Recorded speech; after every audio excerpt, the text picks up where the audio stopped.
Welcome all. Rolling contact bearing part 3. അപ്പോൾ നമ്മൾ മുമ്പ് ഡിസ്കസ് ചെയ്തതെല്ലാം എന്താണ്, സ്റ്റഡി ലോഡ് ആക്ട് ചെയ്യുന്ന കേസാണ് അല്ലേ. സ്റ്റഡി ലോഡ്, അതായത് ഒരു പർട്ടിക്കുലർ മാഗ്നിറ്റ്യൂഡുള്ള ലോഡ് ഒരു പർട്ടിക്കുലർ റെവല്യൂഷൻ ടൈമിൽ നമ്മുടെ ഗിവൺ ബിയറിങ്ങിൽ ആക്ട് ചെയ്യുന്ന കേസാണ്. അപ്പോൾ നോർമൽ വർക്കിംഗ് കണ്ടീഷനിൽ ഇതല്ലാതുള്ള സിറ്റുവേഷൻസ് നമുക്ക് ഫേസ് ചെയ്യേണ്ടി വരും. അതായത് ഇപ്പോൾ ബിയറിംഗ് സബ്ജക്റ്റ് ഇട്ട് വേരിയബിൾ ലോഡ്, അതായത് ഇപ്പോൾ ഒരു ലോഡ് F1 എന്ന് പറഞ്ഞൊരു ലോഡ് ആദ്യത്തെ ഒരു N1 റെവല്യൂഷൻ ടൈമിൽ ആക്ട് ചെയ്തു. അത് കഴിഞ്ഞ് F2 എന്ന് പറഞ്ഞാൽ, അതായത് വേറൊരു മാഗ്നിറ്റ്യൂഡ്, കൂടിയ മാഗ്നിറ്റ്യൂഡ് ആവാം കുറഞ്ഞ മാഗ്നിറ്റ്യൂഡ് ആവാം, ഉള്ള ഒരു ലോഡ് അടുത്ത ഒരു N2 റെവല്യൂഷനിൽ ആക്ട് ചെയ്തു. അങ്ങനെ ഒരു F3 എന്ന് പറഞ്ഞൊരു ലോഡ് ഇപ്പോൾ ആദ്യം ഒരു 3 കിലോ ന്യൂട്ടൺ ഒരു 500 റെവല്യൂഷനിൽ ആക്ട് ചെയ്തു. പിന്നീട് ഒരു 5 കിലോ ന്യൂട്ടൺ ഒരു 1000 റെവല്യൂഷനിൽ ആക്ട് ചെയ്തു. അങ്ങനെ ഒരു F3 എന്ന് പറഞ്ഞ ലോഡ് ഒരു N3യിൽ ആക്ട് ചെയ്തു. അങ്ങനെ ഒരു വേരിയബിൾ ലോഡ് വേരിയബിൾ റെവല്യൂഷൻസിൽ ആക്ട് ചെയ്യുന്ന ഒരു കേസാണെങ്കിൽ നമുക്ക് അത്തരത്തിലുള്ള ബിയറിംഗ് നമുക്ക് ഡിസൈൻ ചെയ്യേണ്ടി വരും. സോ അത്തരത്തിലുള്ള ബിയറിംഗ് നമ്മൾ ഡിസൈൻ ചെയ്യാനായിട്ട് നമുക്ക് എന്ത് ചെയ്യണം? അപ്പോൾ ബിയറിംഗ് ഡിസൈൻ ചെയ്യുന്നത് എന്തിനെ ബേസ് ചെയ്താണ്? ഒരു ഡൈനാമിക് ഇക്വലൻറ്റ് ലോഡ് നമ്മൾ കാൽക്കുലേറ്റ് ചെയ്യും. നമ്മൾ ആക്ട് ചെയ്ത വേരിയബിൾ ലോഡിനെല്ലാം നമ്മളൊരു ഇക്വലൻറ്റ് റേഡിയൽ ഓർ ത്രസ്റ്റ് ലോഡായിട്ട് കൺവേർട്ട് ചെയ്യുക അല്ലേ. അങ്ങനെയാണ് നമ്മൾ ഡിസൈൻ ചെയ്യുന്നത്. അപ്പോൾ ഡൈനാമിക് ഇക്വലൻറ്റ് ലോഡായിട്ട് കൺവേർട്ട് ചെയ്യാനായിട്ട് നമ്മളൊരു ഇക്വേഷൻ യൂസ് ചെയ്യുന്നുണ്ട്. ആ ഫോർമുലയാണിത്. F(m) ആണ് നമ്മുടെ ഡേറ്റ ബുക്കിൽ റെപ്രസെൻറ്റ് ചെയ്യുന്നത്. Dynamic equivalent load in case of A variable load bearing is equal to F1 cube N1 plus F2 cube N2 plus the whole raised to 1/3 divided by N. ഈ N എന്ന് പറഞ്ഞാൽ എന്താണ്? Total revolutions ആണ്. ഇപ്പോൾ N1 revolution ഉണ്ട്, N2 revolution ഉണ്ട് പല ലോഡിന്. അപ്പോൾ ഈ ടോട്ടൽ റെവല്യൂഷൻസിൻ്റെ സമ്മേഷനാണ് നമുക്ക് എന്തായിട്ട് എടുക്കാം? N ആയിട്ട് എടുക്കാം. അപ്പോൾ ഇതാണ് ഡൈനാമിക് ഇക്വലൻറ്റ് ലോഡ്. ഓക്കെ, ഇനി നമുക്കൊരു പ്രോബ്ലം ഡിസ്കസ് ചെയ്യാം.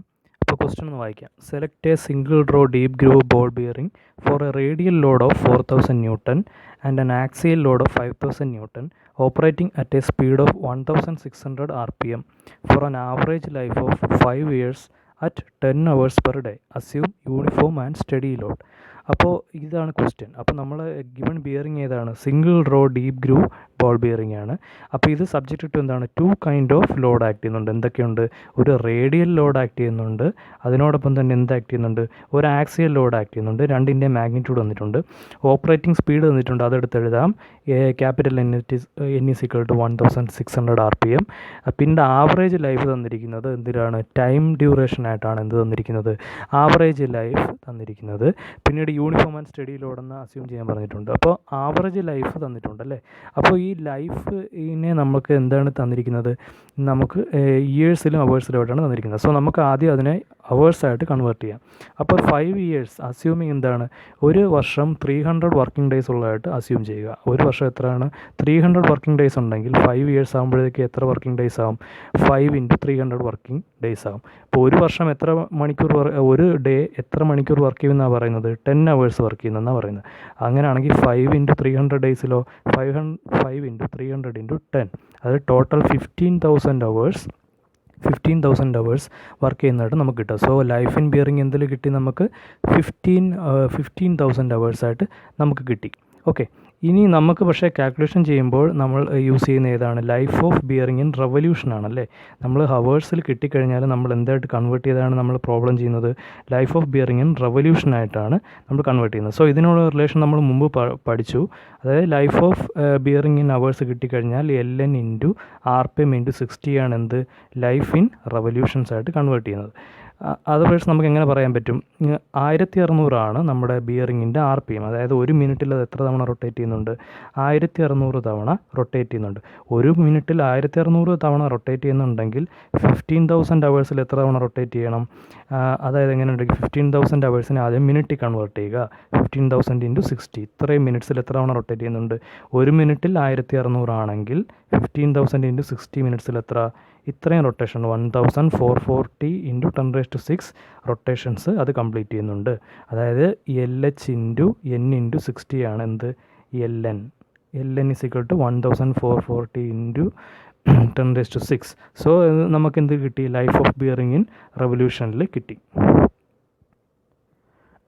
നെക്സ്റ്റ് സ്റ്റെപ്പ് എന്ന് പറയുമ്പോൾ നമുക്ക് എന്താണ് ഇക്വലൻ ലോഡ് കണ്ടുപിടിക്കുക എന്നുള്ളതാണ് നെക്സ്റ്റ് സ്റ്റെപ്പ്. നമുക്കറിയാം ഈ bearing this given bearing subject എന്താണ് റേഡിയൽ ലോഡ് ആക്ട് ചെയ്യുന്നുണ്ട്, ആക്സിയൽ ലോഡ് ആക്ട് ചെയ്യുന്നുണ്ട്. സോ അത് ഡിസൈൻ ചെയ്യണമെന്നുണ്ടെങ്കിൽ നമുക്ക് എന്ത് കണ്ടുപിടിക്കണം, ഒരു ഡൈനാമിക് ഇക്വലൻ റേഡിയൽ ലോഡ് കണ്ടുപിടിക്കണം. ആ ലോഡ് വെച്ചിട്ടാണ് നമ്മൾ ഗിവൺ ബിയറിംഗ് നമുക്ക് ഡിസൈൻ ചെയ്യേണ്ടത്. സോ ഇക്വലൻ ലോഡ് കണ്ടുപിടിക്കാനുള്ള ഫോർമുല ഡിസൈൻ ഡാറ്റ ഹാൻഡ് ബുക്കിലുണ്ട്. അതായത് ക്യാപിറ്റൽ പി കൊണ്ട് റെപ്രസെൻറ്റ് ചെയ്യുന്നത് X V F R plus Y F A. ഇതിൽ എക്സ് വി വൈ എന്ന കോൺസ്റ്റൻസിൻ്റെ വാല്യൂ നമുക്ക് ഡാറ്റ ബുക്ക് റെഫർ ചെയ്ത് കണ്ടുപിടിക്കണം. F R radial load, F A എന്ന് പറഞ്ഞ ആക്സിയൽ ലോഡ്, രണ്ടും ക്വസ്റ്റ്യനിൽ തന്നിട്ടുണ്ട്. സോ എക്സ് വി വൈ എന്ന് കണ്ടുപിടിക്കുക എന്നാണ് അടുത്ത സ്റ്റെപ്പ്. എക്സ് വി വൈ കണ്ടുപിടിക്കാനായിട്ട് നമുക്ക് ഡാറ്റ ബുക്കിലുള്ള ടേബിൾ 16.1 റെഫർ ചെയ്യാം. Table 16.1 of design data hand book K Mahadevan use ചെയ്യാം. അപ്പോൾ ഇതിൽ എക്സ് വിക്ക് ഒരു കോളമുണ്ട്, എക്സിനുണ്ട്, വൈക്കുണ്ട്. ഓക്കെ, അപ്പോൾ ഇത് കണ്ടുപിടിക്കണമെന്നുണ്ടെങ്കിൽ നമുക്ക് കുറച്ച് കാര്യങ്ങൾ അതിന് മുമ്പ് കാൽക്കുലേറ്റ് ചെയ്യണം. അതായത് ആ ടേബിൾ റെഫർ ചെയ്യണമെന്നുണ്ടെങ്കിൽ അതിന് മുമ്പ് കുറച്ച് വാല്യൂസ് നമുക്ക് ഓൾറെഡി കാൽക്കുലേറ്റ് ചെയ്ത് വെക്കണം. അതിൽ ഫസ്റ്റ് വണ്ണാണ് F A by C zero, F A divided by C zero എന്ന് പറഞ്ഞ വാല്യൂ. അപ്പോൾ സി സീറോ എന്താണെന്ന് മുൻപേ പറഞ്ഞിട്ടുണ്ട്. സി സീറോ എന്ന് പറഞ്ഞാൽ സ്റ്റാറ്റിക് ലോഡ് റേറ്റിംഗ് ആണ്. അപ്പോൾ ഈ സ്റ്റാറ്റിക് ലോഡ് റേറ്റിംഗ് ആണ് F A by C zero. C zero value given ക്വസ്റ്റ്യനിൽ സ്റ്റാറ്റിക് ലോഡ് റേറ്റിംഗ് തന്നിട്ടില്ല. അപ്പോൾ ഇങ്ങനെ ഒരു കണ്ടീഷൻ വരുമ്പോൾ നമ്മൾ എന്താ ചെയ്യുമെന്ന് പറഞ്ഞാൽ നമ്മുടെ ടേബിളിൽ ഹയസ്റ്റ് റേഷ്യോ അസ്യൂം ചെയ്യണം. അതായത് F A by C zero വാല്യൂവിൻ്റെ നമ്മളിപ്പോൾ നമ്മുടെ ഗിവൺ ബിയറിംഗ് എന്താണ്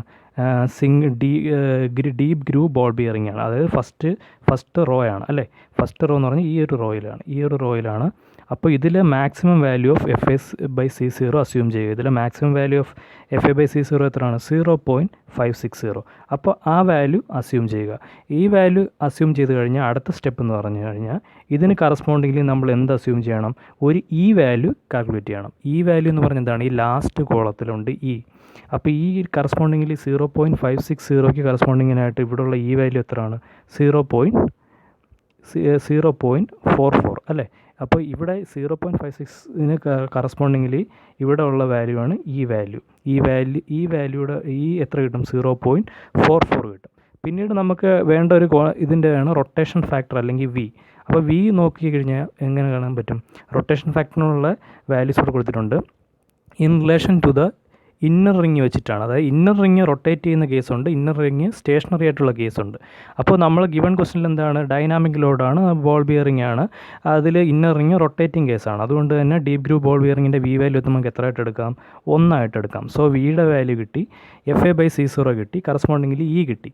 ഇനി നമ്മൾ അടുത്ത സ്റ്റെപ്പ് എന്ന് പറയുമ്പോൾ F A by C zero കിട്ടിക്കഴിഞ്ഞാൽ അടുത്ത് നമ്മൾ കാൽക്കുലേറ്റ് ചെയ്യുന്നത് F A by V into F into R calculate ചെയ്യണം. So F A by C zero കിട്ടി, ഇ വാല്യൂ കിട്ടി.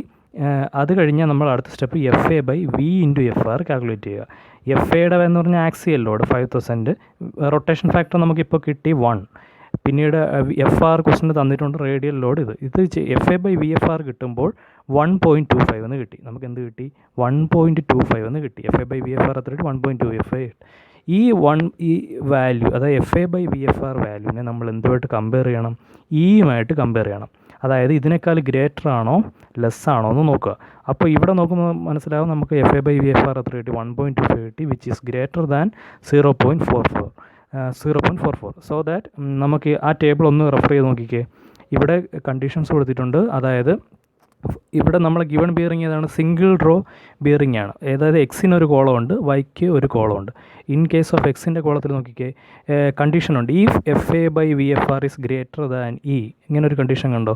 ഇത് അപ്പോൾ ഒരു ഡൗട്ട് വരാം, ലെസ് ദാൻ ഇ വരുന്ന കണ്ടീഷനുണ്ട്. അത് ഈ ടേബിളിൻ്റെ ലാസ്റ്റ് തന്നെ കൊടുത്തിട്ടുണ്ട്, ലെസ് ദാൻ ഇ വരുന്ന കണ്ടീഷനുള്ള വാല്യൂ. അപ്പോൾ നമ്മുടെ സിംഗിൾ റോ ബിയറിംഗ് ആണ്, ഡീപ്പ് ഗ്രൂവ് ബോൾ ബിയറിംഗ് ആണ്. അതിന് correspondingly since F A by V F R value നമുക്കറിയാം, ഈ വാല്യൂ 1.25 കിട്ടി, ഇയുടെ വാല്യൂ 0.44 ആണ്. So F A by V F R greater than e ആകുമ്പോഴുള്ള എക്സിൻ്റെ വാല്യൂ, എക്സ് വാല്യൂ എത്രയാണ്?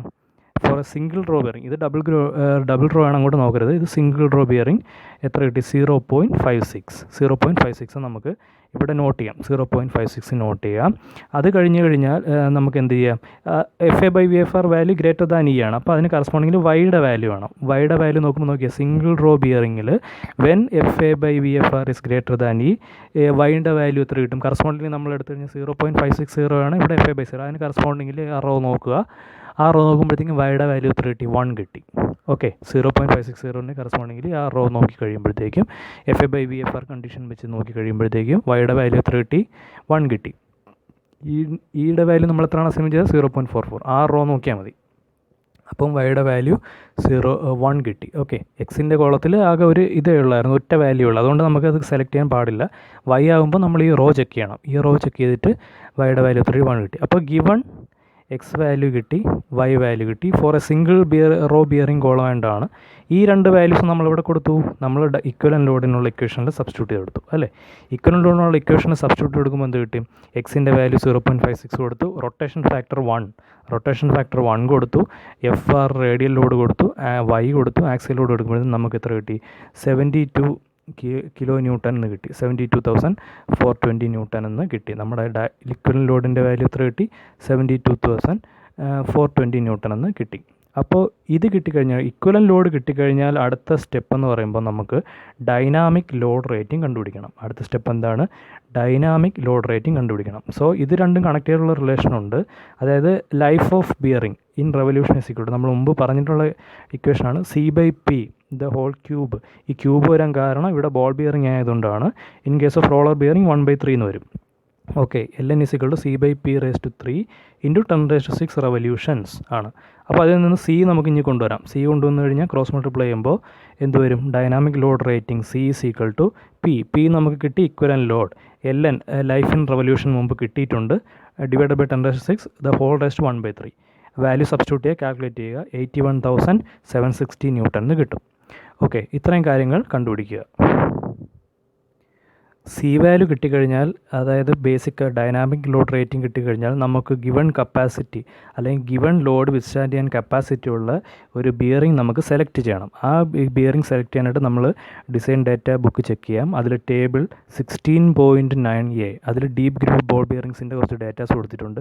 അതിൻ്റെ ബിയറിംഗ് ബേസിക് ഡിസൈൻ നമ്പർ ഉണ്ട്, അത് SKF എന്നാണ് റെപ്രസെൻറ്റ് ചെയ്യുന്നത്. ISI നമ്പറുണ്ട്, ഡയമീറ്റേഴ്സ് ഉണ്ട്, അതിൻ്റെ ലോഡ് കപ്പാസിറ്റി എന്നിട്ടുണ്ട്, static load capacity, dynamic load capacity, maximum permissible RPM, ഇത്രയും കാര്യങ്ങൾ അതിൽ നമ്മൾ തന്നിട്ടുണ്ട്.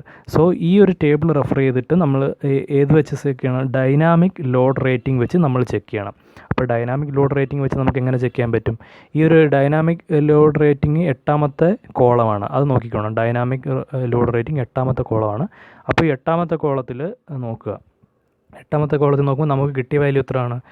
81,760. So അതിനടുത്ത value ഏതുണ്ട്? 82,870 അല്ലേ, അതാണ് C വാല്യൂ. അപ്പോൾ നമുക്ക് ഏത് ബിയറിംഗ് സെലക്ട് ചെയ്യാം? SKF 6219 എന്ന് പറഞ്ഞ ബിയറിംഗ് നമുക്ക് സെലക്ട് ചെയ്യാം അല്ലേ. SKF 6219 എന്ന് പറഞ്ഞ ബിയറിംഗ് നമുക്ക് സെലക്ട് ചെയ്യാം. ആ ബിയറിംഗ് സെലക്ട് ചെയ്യുമ്പോൾ നോക്കേണ്ട കാര്യം, അതിന് കറസ്പോണ്ടിങ്ങിലി നമുക്ക് എന്ത് കിട്ടും? ഒരു C വാല്യൂ ആണ് എത്ര കൊടുത്തത്? 82,870 കൊടുത്തത്. അതിന് കറസ്പോണ്ടിങ്ങിലി നമുക്ക് C വാല്യൂ എത്ര കിട്ടി? SKF 6219 സെലക്ട് ചെയ്തു.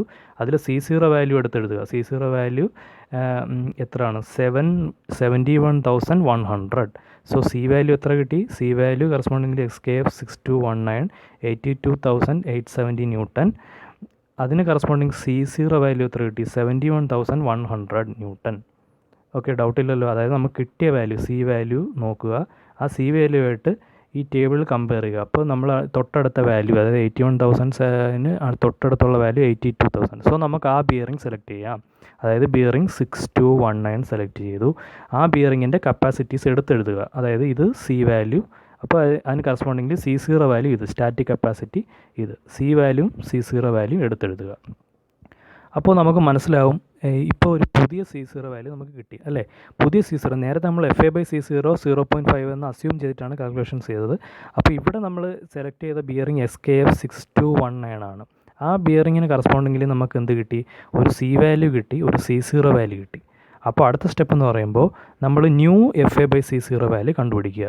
ന്യൂ FA/C0 വാല്യൂ എന്ന് പറയുമ്പോൾ given axial load divided by ഇപ്പോൾ കിട്ടിയ C0 വാല്യൂ കണ്ടുപിടിക്കുക.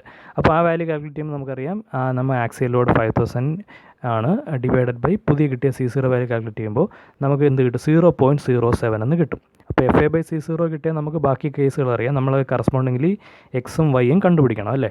അപ്പോൾ FA/C0 വാല്യൂ കിട്ടിയിട്ട് നമ്മൾ ടേബിളിലേക്ക് തിരിച്ചു പോകാം. 16.1 പോകാം. 16.1 പോകുമ്പോൾ നമുക്ക് FA/C0 വാല്യൂ എത്ര കിട്ടിയത്? 0.07 എന്നാണ് കിട്ടിയത് അല്ലേ. അപ്പോൾ ഇവിടെ 0.056 ഉണ്ട്, 0.084 ഉണ്ട്. സോ അതിന് കറസ്പോണ്ടിങ്ങിലി എന്തൊക്കെ നമുക്ക് കണ്ടുപിടിക്കാൻ പറ്റും? അതിന് കറസ്പോണ്ടിങ് എക്സ് വാല്യൂ ഏതാണ്? FA given single raw FA/VFR greater than ഈ എക്സ് മാറുന്നില്ല, 0.56 തന്നെയാണ്. പക്ഷേ Y മാറുന്നുണ്ടല്ലേ. ഇതിന് കറസ്പോണ്ടിങ് ഈ റോ നോക്കുമ്പോൾ Y അറിയാം, ഇതിന് രണ്ടിനും ഇടയ്ക്കൊരു വാല്യൂ വരും, FA/VFR ഗ്രേറ്റർ ദാൻ ഈ. അപ്പോൾ ഈ 0.56നും 0.84നും ഇടയ്ക്ക് ഒരു വാല്യൂ ആണ് നമ്മുടെ Y ആയിട്ട് വരേണ്ടത്. കാര്യം നമുക്ക് കിട്ടിയ റേഷ്യോ 0.07 ആണ്. സോ അതിന് കറസ്പോണ്ടിങ് ഒരു വാല്യൂ ആണ് ഇവിടെ വരേണ്ടത്. സോ നമ്മൾ ഇൻ്റർപോളേഷൻ മെത്തേഡ് യൂസ് ചെയ്തിട്ടാണ് Y കണ്ടുപിടിക്കുന്നത്. അപ്പോൾ Y നമുക്കിവിടെ നമുക്ക് എന്തായിട്ട് അസ്യൂം ചെയ്യാം?